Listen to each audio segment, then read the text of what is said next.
તો હેલો મિત્રો, શ્રી ઉમિયાજી ફરસાણી સ્વીટમાં તમારું સ્વાગત છે. તો મિત્રો, કાલે મારી સાથે એક સ્કેમ થયો. હવે સ્કેમનો કાંઈ મને બહુ એટલો બધો અફસોસ નથી, પણ જો મારે આની સામે કાયદેસર પગલાં લેવા હોય તો મને એટલું કાંઈ નોલેજ નથી. જો તમે કોઈ વિડીયો જોતા હોય અને આ બધી જાણકારી તમને હોય તો અચૂક તમે મને કમેન્ટમાં જણાવજો, બરાબર? હું તમારો કોન્ટેક્ટ કરીશ. તો મારી સાથે આખી ઘટનાની વાત કરું તો એવું થયું કે મારે અત્યારે સુરત બિલોંગ કરું છું અને અમારે ફરસાણની આ તમે જોયું છો. તો કાલે એક ભાઈનો ફોન આવ્યો મને. એમાં લખેલું જ હતું કે જીઓ સ્કેમ ને પછી એનો નંબર એવી રીતના, તો મેં ઉપાડી દીધું. તો એને મને આખી વાત કરી કે મારે આવી રીતના ફરસાણને એ જોઈએ છે. મેં કીધું મળી જશે. મેં કીધું તમે મને વોટ્સઅપમાં આખી ડિટેલ નાખો. પછી મને કે નહીં, હું વોટ્સઅપ ને યુઝ નથી કરતો, બરોબર? તો મેં કીધું કાંઈ વાંધો નહીં. તો એ કે તમે મને મોકલાવી દેશો? કીધું કાંઈ વાંધો નહીં, તમે કુરિયર થઈ જશે, બરોબર? મેં કીધું આજ કરું તો કાલ કુરિયર થઈ જશે. હવે આપણે મારી સાથે પહેલાં પણ એવી એક ઘટના બની ગઈ, બરોબર? છતાં પણ મેં આ વખતે પણ વિશ્વાસ કર્યો. મેં કીધું ઓકે, કાંઈ વાંધો નહીં.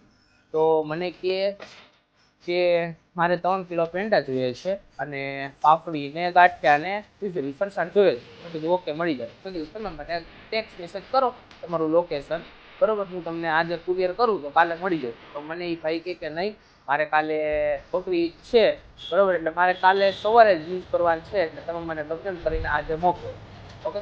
તો એણે મને કીધું કે આજે મોકલો. મેં કીધું કાંઈ વાંધો નહીં, ચાલો આજે મોકલી દઉં. મેં કીધું કોઈ લેવા ન આવે તો તમારે લેવા આવવું પડે.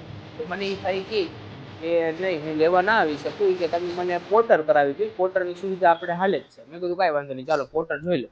તો પોર્ટર એક જે આપણે સુરતની બારોબાર, મતલબ કીમ એરિયા, બરાબર? જે લોકો એટલા સુરતના એરિયામાં રહેતા છે એને ખબર કીમ હતું.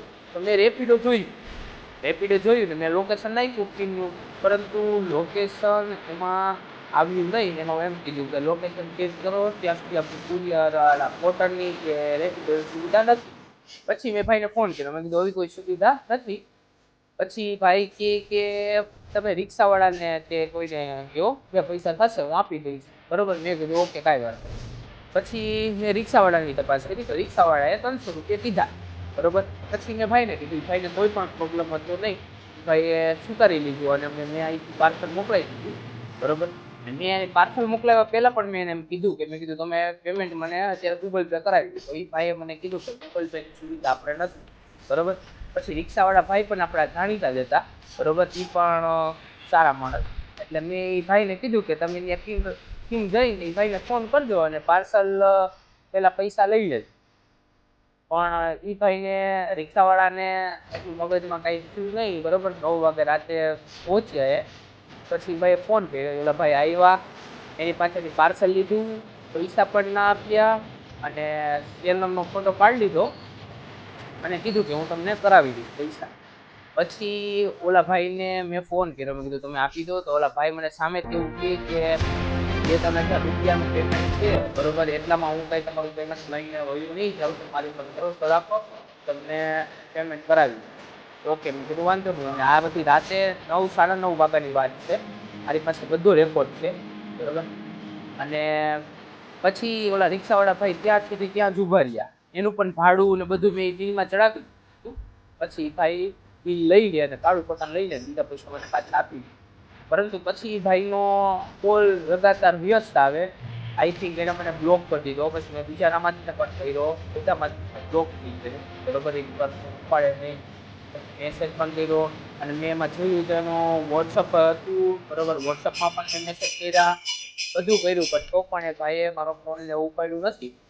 તો હવે મારે આ જે ઘટના બની એની સામે મારે કાયદેસર પગલાં લેવા હોય તો હું કઈ રીતે કરું? જો તમને કોઈ જાણકારી હોય તો મને એકવાર ગાઈડ કરો. આપણે લીગલ પગલાં લેશું, બરાબર? પૈસાનું મને જરા પણ નથી કે આવે કે ના આવે, બરાબર? પણ આવી વસ્તુ ના થવી જોઈએ, બરાબર? તે સામે જ મારે પગલાં લેવા છે.